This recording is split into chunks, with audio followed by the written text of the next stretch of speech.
We continue now at the top of Daf Zayin and Beis in Meseches Bava Metzia. This is Bava Metzia Daf 97b.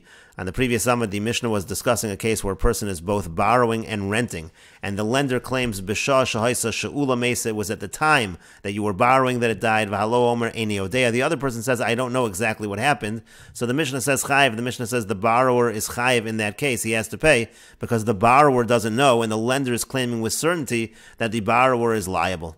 And the Mishnah continues, Hasocher Omer Sechura Mesa. Let's say what happens is the renter says that it was the rented one that died, or Biyom Shaisa Sechura Mesa, or it was on the day that it was being rented that it died, or Bishah Shaisa Sechura Mesa, or it was at the time that it was being rented that it died. V'halo Omer, and in this case, the lender says Eini Odeh, I don't know, so Pater. So in that case, the renter will be exempt. Now let's say one claims it was when it was borrowed, meaning the lender is claiming that he's owed the money, and the other one says, no, it was happening when it was rented, and therefore I'm not responsible for accidents, I don't owe the money. Yishava hasocher sheskura mesa, the renter should swear that it was the rented one that died, and then he will be exempt. Zeh omer eini odeh, if this one says I don't know, v'zeh omer eini odeh, and the other one also says I don't know, yachloku, then they divide it. And Rashi explains, B'shah shaisa she'ula mesa, he says at the time that it was borrowed it died, that's what the lender claims. Koi ashah lo chatzi hayom, mesacher chatzi hayom. This is going on the case where he borrowed it for half the day and he rented it for half the day. So chayiv l'shalim, he has to pay. Debari v'shema bari adif. This Mishnah is saying that if you have a person who is certain against a person who is not sure, the person who is certain wins, and therefore the lender collects.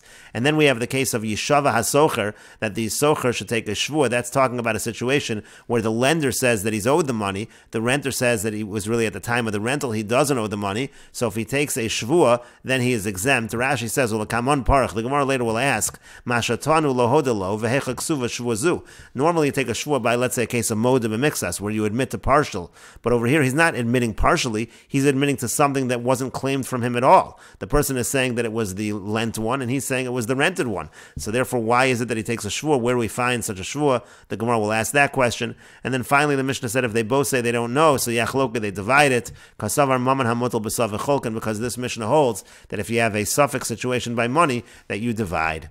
And the Gemara says, Shamat minei, we see from this Mishnah, Mana li biyadcha. Let's say a person says, you owe me a money, you owe me 100 dinar.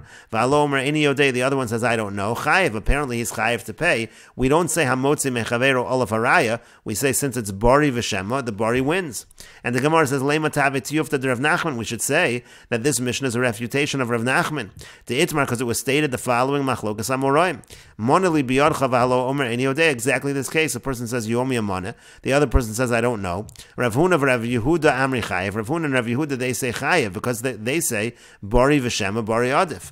Rav Nachman and Rav Yochanan Amri Pater, but Rav Nachman and Rav Yochanan, they say Pater because they say it's Hamotzi Mechaveru Olav Haraya. As Rashi says, Pater Uki Mamona Becheskas Mari. The money stays in the possession of its owner. V'lo Safkia Misveka. You don't take it out due to a doubt. So even in a situation of Bari V'Shema, they say Pater. In any case, this Mishnah seems to be a refutation of Rav Nachman because the Mishnah is saying the lender actually wins in this case when the borrower is not sure.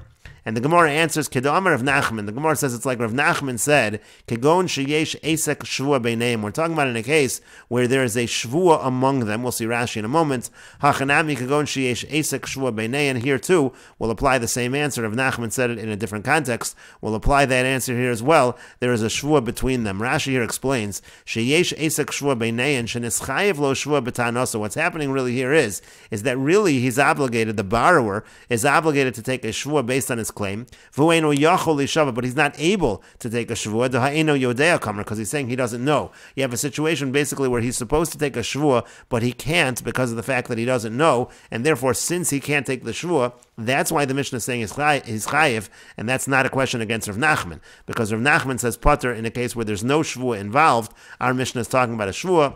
The Gemara says, Hey Chidami Esek Shvua. What does it mean, Esek Shvua? Kidder Rava, it's like Rava explained, and we will continue with this discussion in the next video on Daf Ches Amud Aleph.